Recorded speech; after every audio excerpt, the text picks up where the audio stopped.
the duration of time you can hold your breath is not in itself what matters. What matters is what it takes to be able to do that. It's a reflection of impeccable intention. You're a man living in the modern world in a time when men and manhood are not what they once were. You live life on your own terms. You're self-sufficient.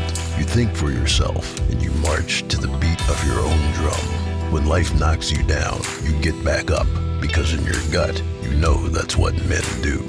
You're a badass and a warrior. And on the days when you forget, we are here to remind you who you really are.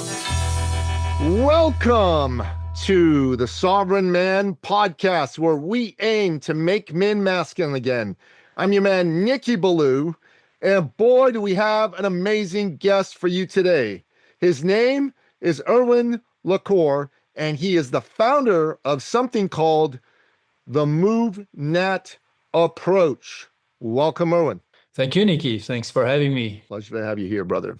So, Erwan, why don't you start by telling us a bit about you, your backstory? Well, the backstory is that I was born and raised in France. Where I grew up was really close to an absolutely amazing natural playground, if I may say. So hills and woods and large boulders. And not only I was free to be there, but whenever I wasn't in school, I was actually encouraged to go outside and go play. You know, just come back before the lights turn on.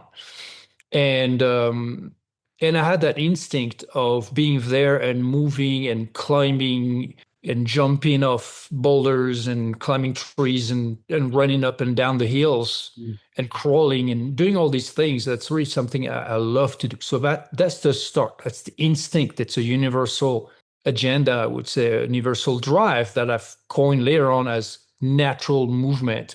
And later on in my adult life, I decided that I would systematize this in a method because I realized that it's actually what we are meant to express physically. Who, like us human beings, men, I would say especially, but we are meant to move in all these natural ways, the same way say a panther, a lion, a wild horse, a bear, they all have their own unique ways to move that are specific to their species. And what I realized is that, wait a minute, we're told to go to gym and to isolate our muscles and make them to grow big and strong, and that's fine. But what is really necessary? What is really innate and instinctive, and what really applies to the real world? That was really the question. And I realized, wait a minute, that's exactly everything that I did when I was a kid, instinctively. Now, can we make it a method? And I made it a method. I turned it into a method. Say more about that. Well, if I was to tell you, look, you're spending too much time inside, in artificial environments, you need to exercise. Okay, everybody's heard that. Some people do it. So when you do it, you have many ways to do it, but typically people are just going to subscribe to a gym membership, go into an artificial place with artificial lights, artificial everything. Even the machines are going to really not just guide, but dictate how you do the movement for you. So you don't have a lot of thinking to do. Just figure out what the machine wants from you, do 10 repetitions, done, and so it's basically more labor. It can easily be boring. If you're not outside, you're certainly not in a natural environment, and you're certainly not moving naturally. So now if I was to tell you, okay, instead of doing that, just go in nature, you might find that the idea is interesting, or why not exciting, but you might find yourself there and wonder what it is that you should do. How do you, let's say, how do you reignite that primal instinct with the, let's say, the completeness of all the movements that you are normally capable of doing? We're talking about balancing, jumping and landing, hanging and climbing, lifting and carrying, doing all these things, moving on uneven terrains, being practical, being adaptable. But you might just find yourself there and not really know or feel or what to do. So why do you need a method? Well, because it's just like, I'm going to use a metaphor that always works really well. Let's say you understand that as a man, you should be able to defend yourself and your loved ones. Just starting with your body, starting with being able to fight, basically. Okay. How do you train that? It's a natural instinct. It's a natural ability. We all have it. Some people are naturally good at it. Some people are really not good at it. But some people become experts at it. How? Well, they use a method. They learn techniques from ranging from the basic techniques to the most advanced techniques. So basically, they turn what's an instinct, an innate ability, but that's not necessarily very good or very extensive or efficient, into a real skill. So basically, they become martial artists. And in that idea of being an artist, it's not about being creative. It's mostly about being an expert, being like mastering the techniques and mastering yourself through the techniques also. And so, can you do that for natural movement? Can you do that for all the other innate physical real world abilities that we all have? The ability to run, the ability to jump and land on different surfaces. You see, those movements, they seem that they are innate and easy, but they're not. They're highly technical. The same way you can punch, you can kick, but you can do that in a very sloppy way, or you can do that with a lot of power, but also a lot of technique and efficiency. That's the point. So you can systematize everything. You can make all these natural movement not just wild and instinctive. You can make them masterful. You can make them highly technical. That's the idea behind my method. That sounds pretty cool, actually. It sounds like it'd be something worth learning. I mean, I work out, I go to the gym all the time, but the whole idea of learning how to move instinctually, has a lot of appeal to it. And I think for men today who've become quite soft in the last 50, 60 years, I'm sure you would agree with that, Erwan, this would be an interesting way to become strong again. Well, definitely. And your observation about men becoming soft. Look, I'm 54. I still can move in all these ways that I was already moving in the training when I was 20 and 30. Maybe it takes a little more time for me to recover, but I still can do it all. And so that observation that you're making, I was making that observation even before the internet. When I was a teenager, I was looking at the world around me and thinking, why people seem to be so physically lazy? Why is it that when they go outside, all they do is just go on a walk and do nothing else?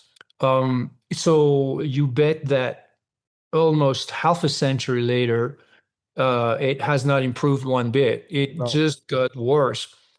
But for whoever is into that idea of manliness, but what does that really mean? I like the idea of capability, being capable. You got to be capable, and there are so many diverse ways to be capable. But doesn't it start with, aside from having let's say, a capable mind, of course, but are you really capable if you don't have a capable body?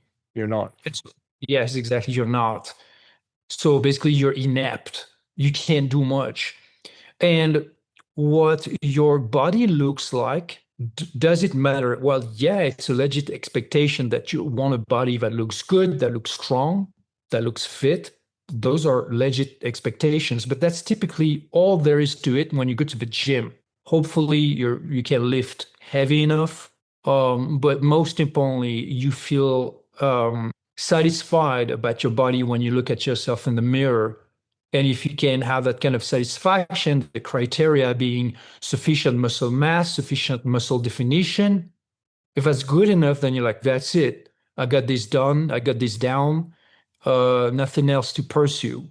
The thing is, if you think in terms of not just appearance, but function and actual outcome, actual capability, then you should be wondering, okay, wait a minute. What if I have to run outside? And not only have to run outside, but I have to run outside on uneven terrains, not on a flat surface, not on a treadmill, And what if I have to run at different speeds? And what if I have to then, at some point, there are some obstacles and I need to jump and land? And what if none of those physical challenges are predictable? And what if none of those terrains are predictable or controllable? Can I control them? You see, when you're in a gym, everything is controlled. All the variables are controlled. All the parameters are controlled. You control how many reps you do. You control exactly how much weight you do. You limit everything. Like a bench press is just like a very limited range of motion. Again, there's nothing wrong with doing a solid bench press or a solid heavy squat. But does that really translate to any physical challenge that the real world could present to you? And that's the big question. And once you've heard that question, you have two options. One is to be thinking, you know what? Yeah, that's interesting, but I don't really care. I don't want to open my mind to that. Okay, well, then you might never be capable in all the ways that I'm talking about, because you will never know if you are capable or not. If you are curious, if you're wondering, yeah, it's true, I could maybe be really suck at all that. I could be really lame. I could be inept. I could be unprepared. I could be clumsy. I could be weak. I could be unbalanced, uncoordinated. I'm not going to be a ninja. I'm not going to be special forces. I'm not going to be like a great mover. I may have like a nice upper chest, like nice pecs and shoulders and biceps, but it does not translate to capability in the real world. So now, if you are honest with yourself and really want to address that mystery, because you don't know, you can't possibly know if you're ready or not for those challenges. You can only assume, but as long as you've never tested your ability to actually reveal that capability or the lack thereof, then you don't know. And so if you want to know, you need to test it. And once you tested it, you're going to realize, wait a minute, I have that deficiency, that deficiency, that deficiency, that deficiency, that deficiency. And now again, either you forget about it all because you feel exposed and vulnerable. You just want to go back to the image that you have about your fitness and how you look in the mirror, and that's enough. And you look strong enough and manly enough. Or you're like, well, that's just an appearance, but it's not a reality. Now I need to train the reality. How do you train it? That's the question. Well, you need a method. I've got the method. So tell me about a few of the principles of moving natural. Well, I've listed 10 principles, but I'm going to talk about the two most important: practical and adaptable. Always. It's always about being practical, being adaptable. Practical means, okay, look, it's the real world. What could happen in the real world? All of a sudden, the alarm goes off. You need to run. You need to sprint. Can you sprint? Maybe you don't have time to put your shoes on. What's going to happen when you're barefoot? Those seems to be silly questions. But the thing is that that's when, you know what hits the fan, that people realize, oh my God, I'm not ready. Okay. Mm-hmm. So you may be thinking, oh, but you know what? I'll never need any of those things. Like I don't need to hang and climb and jump and land and balance and do all these movements, because you know what? Yeah, because your life is comfortable, because the environment where you live is comfortable, it's predictable, it's controlled, it's artificial, it's modern. All righty. But if you think like that, then ask yourself, then why would you need the strength that you try to increase at the gym? Why would you need the bigger muscles, the more defined muscles? You'll never need that either. It's not like every day you are vanity, right? They're designer muscles. Yes, exactly. Well, okay. Well, it's and there's nothing wrong with that kind of vanity. I mean, it's important to be strong, to look strong, to feel strong, but most importantly, it's important to be strong. And to be strong is not just how much you lift; it's how capable you are. But where? Capable where? Capable in the real world. So every day you hear on the news, okay, that happened. It happened to who? It happened to people like you and me. We cannot possibly know if we will ever need those physical capabilities in our life. But what if it's just like anything you own? How many objects do you own in your house that you're like, well, just in case, I don't want to get rid of them? Well, maybe you'll never use them, but maybe one day you're like, haha, I've got it. Okay, so if it's about helping others, if it's about helping oneself in a tight spot, I believe it's a duty, a moral duty to oneself and to others, and starting with your loved ones, but also to society, to keep yourself in a high state of fitness. And fitness is, again, not just what you look like, it's what you're capable of doing. And why is that? Well, because if you're not fit that way, if you're not capable that way, if you're not prepared that way, then you're basically useless. It's true. You are useless. Exactly. And so how about being useful? How about being useful to yourself and to others?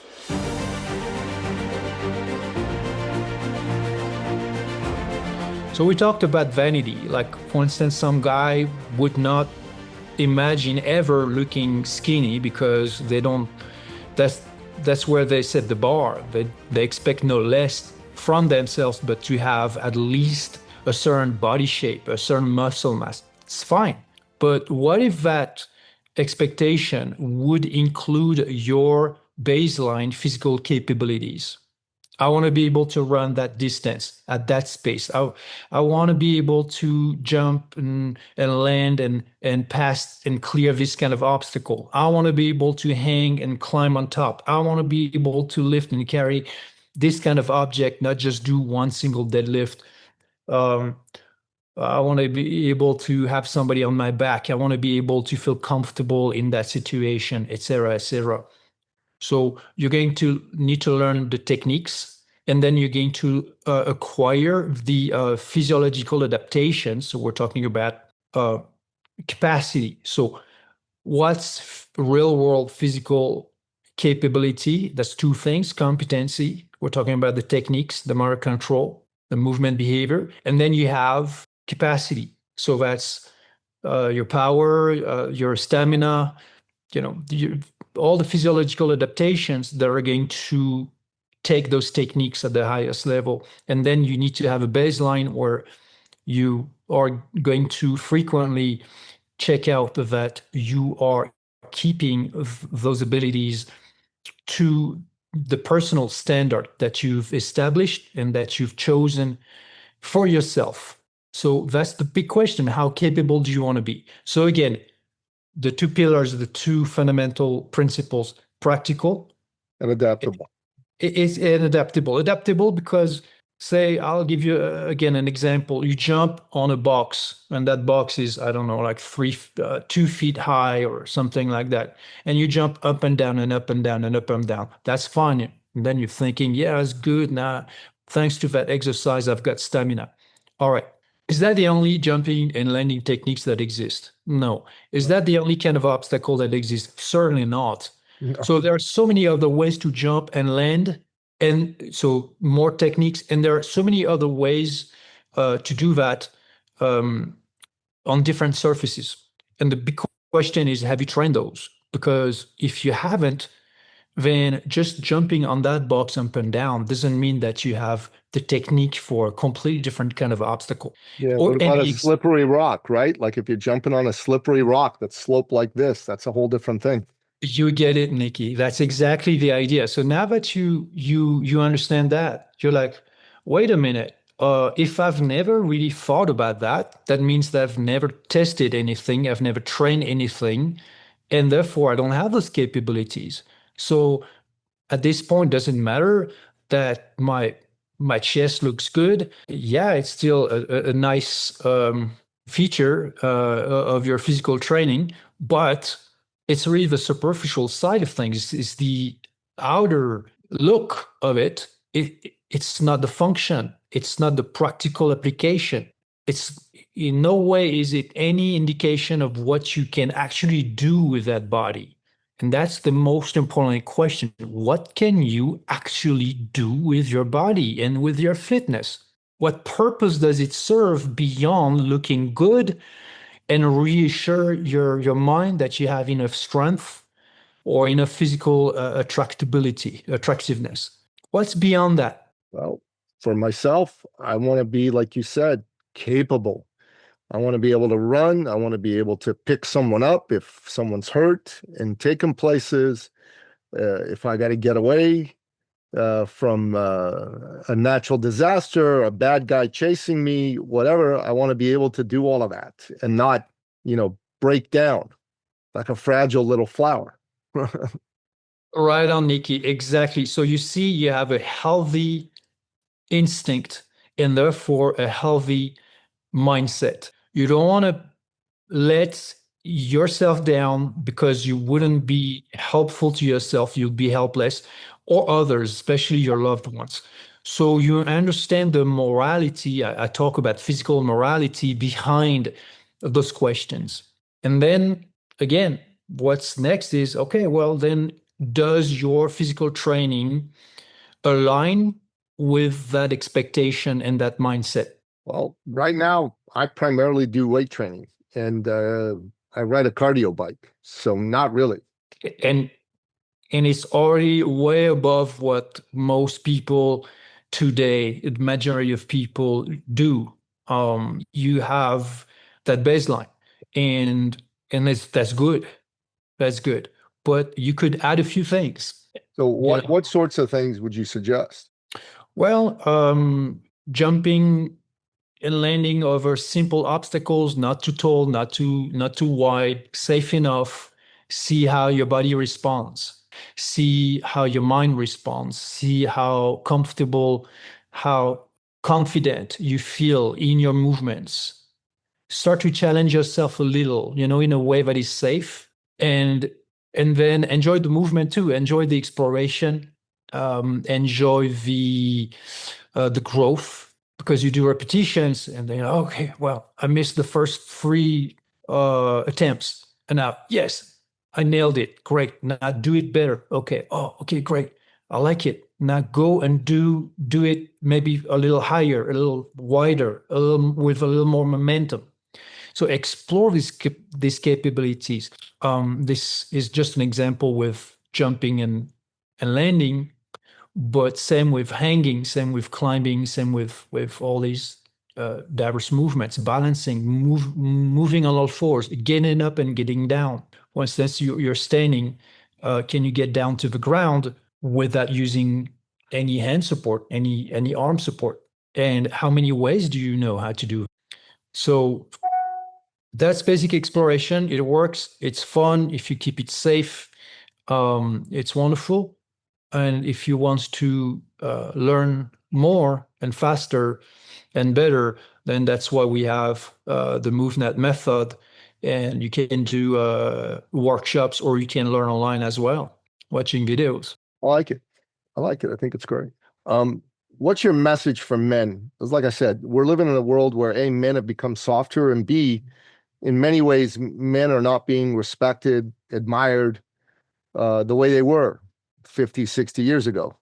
In fact, society, especially in North America and the West, seems to not value men very much. So what's your message of challenge to men? Well, first off, it doesn't matter who values you or not. Value yourself. It doesn't matter if they like you, don't like you, for being a man or for being whatever ethnicity, whatever age, whatever looks, whatever. Okay. If you don't like yourself, it doesn't matter if anybody likes you. Just like yourself to begin with. Now, what it is about liking oneself that matters. You can just say, yeah, love yourself unconditionally. And it's important, for sure. You should love yourself unconditionally. But I would say there should be 2 sides of you. The one that loves yourself unconditionally because you deserve it, and that's true.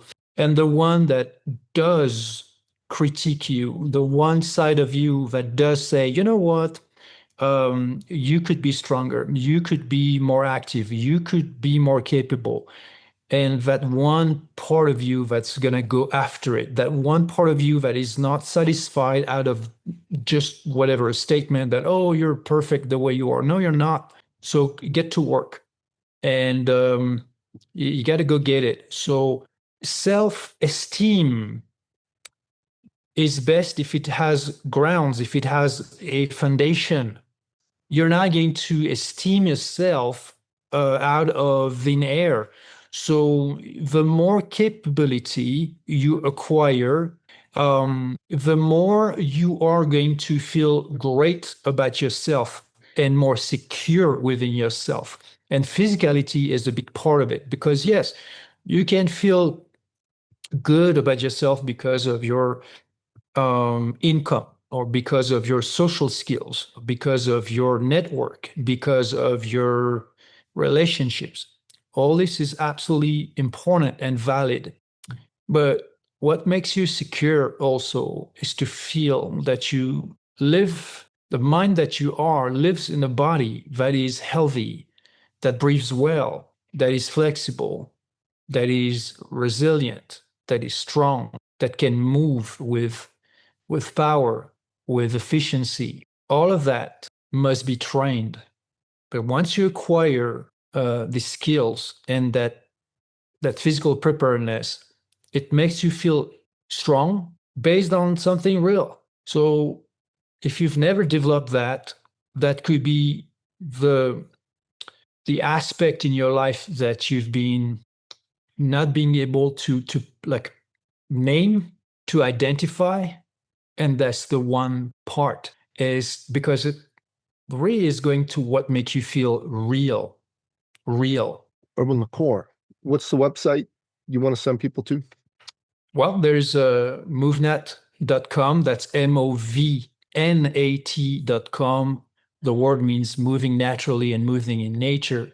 What we haven't talked about also is my second method, which What's is that? Well, I can hold my breath a very long time. I actually broke the US national record 3 times for static breath holding, with an official record of 7 minutes, 29 seconds, Whoa! plus 8 minutes in training. But there's no trick to that, okay? It's not Wim Hof, it's not any of that. But it's the duration of time you can hold your breath is not in itself what matters.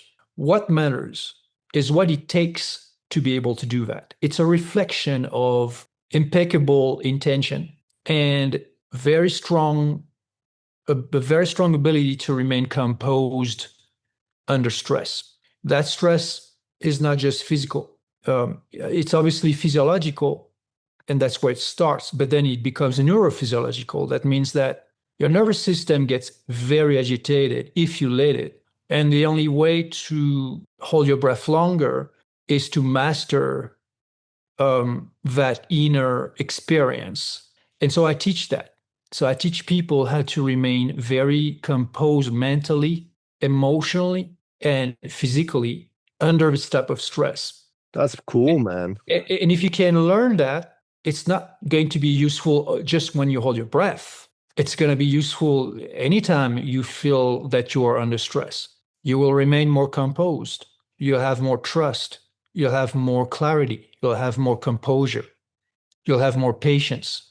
So everybody has a mind because everybody is a mind. And so we are conscious every day, and we're thinking every day, and we go through a narrative and circumstances and events, expectations, frustrations, everything. Every day we have thoughts, we think. How do you train that? How do you train that mind? How does the mind, how can it be trained? And what is it that matters? Well, resiliency under stress is very important, because nobody complains when you feel good. Nobody complains that, oh, you know what, I feel great, I'm relaxed, I'm chill, all is good. No, what we have complaints about is whenever we are stressed, worried, upset, any negative or at least unpleasant emotional state and mental state. That's what we need to regulate. And how do we regulate it? So there are 2 ways. One is to fix the external problem that we're facing, but that's not always possible, or that's not always easy, or that's not always quick. And the other one is to fix our mental and emotional response to those external stresses. So what happens when you hold your breath? You create a temporary and relatively mild stress, then you get to work. You get to train your chosen response, your deliberate behavior under that stress. What do you want? Well, I'm impatient. Okay. How are you going to become patient under that stress? That's what you want. Okay, well, you need to establish that patience. You're going to have to produce the antidote. It's like, well, I'm impatient. I want to breathe already. Okay, well, if you breathe right away, then you haven't done any work. If you wait, but it's really hard because you're like, oh my God, I'm impatient. You haven't changed your response. If you want to have the patience, you need to do the patience. And then you become that patience. You enter a state of patience. Now you have the patience. And the same principle goes for trust that you can do it, composure, to remain still, to remain composed, to not overthink, to commit, also commitment instead of quitting and breathing early, etc., etc. So there are tons of responses that you can acquire deliberately through that practice. It's a mindful practice, so that they become second nature. And then once you have those qualities, because you have acquired them, then it doesn't matter what context you find yourself into. These qualities are going to apply to any situation. So it's about improving who you are, not by just thinking or by, let's say, self-suggestion, but by actual work. So what's the website for this one? That's breathholdwork.com. Breathholdwork.com. Yes. You so do you a have workshop on this? I have a masterclass, and I do private work. I do work for organizations. I do also immersion. So there are forms of retreats, but they're for really very small groups. I do business immersion, so I'm very familiar with that term. Alrighty, oh, that's great to know. Yeah. Our mutual friend, Michael Osterlenk, he comes to my immersions. Oh, yes. Yeah. We love Michael. Yeah, he's a good man. Erwan, you're a fascinating man. I'd like to bring you on my business podcast to talk about these topics as well. And let's have a chat outside. I'd like to be helpful to you. You're a fascinating man with some very high level specialized skills that many people would be wise to avail themselves of, because it will dramatically enhance the quality of their day-to-day living. Because most people in this day and age, 2026, are too soft and too comfortable. Far too many men are too soft and too comfortable. And they don't realize that they were not meant to be soft and comfortable. They were meant to be hard and uncomfortable. And if they put themselves in situations where they're toughened up and made uncomfortable, they're going to live far more fulfilling, validating lives and live like strong, tough, masculine, manly men instead of soft, weak, pussified wimps. And I'll give you the last word, Erwan. My last word is that I agree 100% with you, Nikki. And at the same time, it is, it's everybody's individual journey, but there can be a lot of, because it's not like every man shares what's their intimate life. And there's a lot of isolation, and there's a lot of unanswered questions, and there's a lot of distress. And all of that, the cause of all of that is, in fact, a lack of action and a lack of purpose. That's so true. And there are universal truths that nobody can deny. And that idea of making oneself strong physically, mentally, emotionally, spiritually, this never goes away. Either you deny it, but when you deny that as a man, you're denying it to yourself. You're denying yourself the opportunity that's present in every second that you're aware, that you're alive, that you breathe, to refine, to self-refine, to self-improve. That's the work. That's the spiritual truth of why we are here, is to learn and evolve and grow always. So if you feel in your life that inertia has settled, know that you can shake it. And it's not about breaking the inertia. It's about shaking it, dissolving it. There's a way for you. You're not stuck.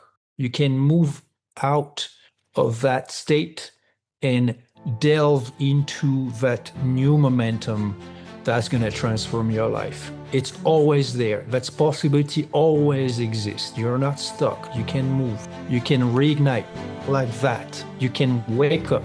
You can dissolve that fog and enter into that new light of your own spirit. And that's the invitation, always. It's beautifully put, Erwan, Corre. Beautifully put. Thank you. Thanks for coming on the show, man. Thanks for having me, Nikki. You bet. And that's a wrap. Thank you for listening to the Sovereign Man Podcast. If you're ready to take charge of your life and become the man you've always wanted to be, we invite you to join the movement at sovereignman.ca.